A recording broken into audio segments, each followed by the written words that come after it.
Alright guys, welcome back to another video, and in today's video we're going to be replacing the fuel pump on the boosted Miata because previously in one of the last videos, going up hills, the car would fall off and it would just feel really weird, and I believe it would run lean. On my way home from picking stuff up for the car, it died, and I tried jump starting it with like dropping the clutch, but nothing. So the carpet is already taken off, the seats are pulled out, as you can see. The car's pretty much decently stripped, so we're gonna pull this pan right here out and then get to the fuel pump. Excuse the bomb wiring, but anyway, let's get straight into it. Well, once you take this plate off, you have two clips, send, return, and obviously your power. I should probably go disconnect the battery. Just unplug all of this and then remove these 8 screws off the top of this thing and just pull it out. Yeah, it's pretty simple, and I'll show you guys the fuel pump that we have to put in the Miata. Alright guys, so it's not recommended just to chuck this thing on the ground, but to be fair, there is a towel. The fuel pump I bought is a whole kit, so the bottom sock doesn't really even matter. But if you have an NB, then you have like this electronic gauge here. So you want to remove this blue one and these hose clamps holding the fuel pump in.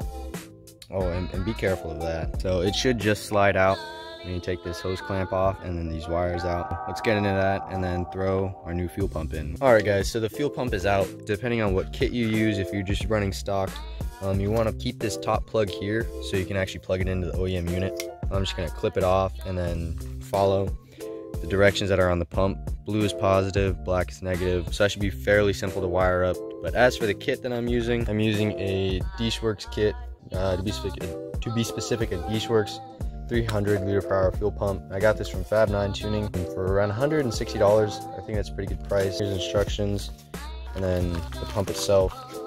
As you can see, the DW300 there, and here's the wire that you use. This plugs into the fuel pump, and then wire that up, which is pretty simple.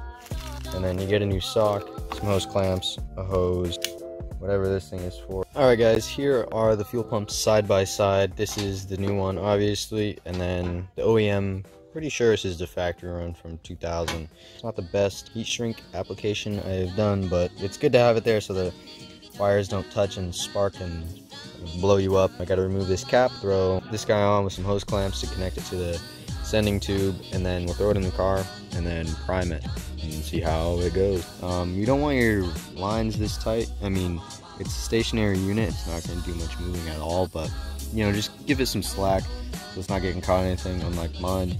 Anyway, we're going to chuck this back in the car. I don't know if we're going to fire it up tonight because it's around like 10 o'clock, 9:45, so we'll see. Alright, so the battery is now plugged in. Let's hear it prime.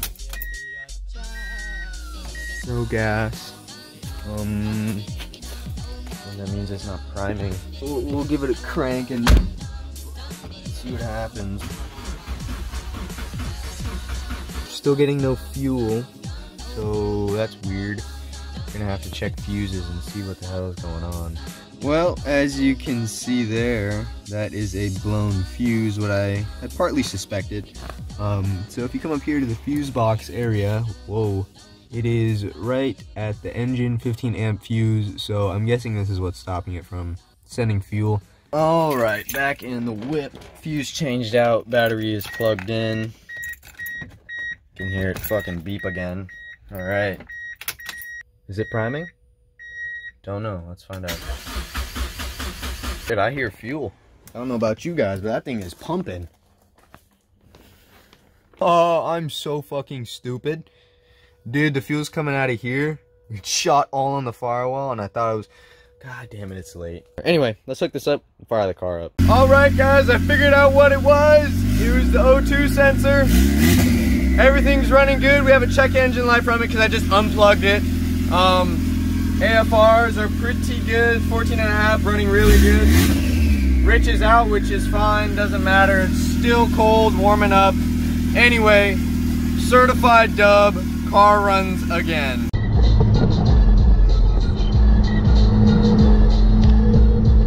Alright guys, so the car actually runs now with the pump. I mean, again, it was just a fuse that you needed to change, but like I said earlier, the car did start falling off or falling on its face going uphill. You'd feel it just not be 100%. I don't really know how to describe it. You can only really feel it, and like, I don't know, it was weird. But anyway, with the new pump in, everything's working.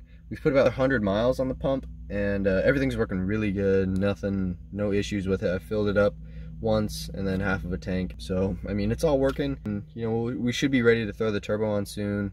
And then I guess in the next one you kind of see the bar already, but we'll be installing that. So it's going to be a few short videos. I don't know if you guys are going to want to see that. More short videos coming out more often, or longer videos that are come out about a week at a time. But anyway, I'll catch you guys in the next one when we install this guy. So anyway, I'll see you guys in the next one.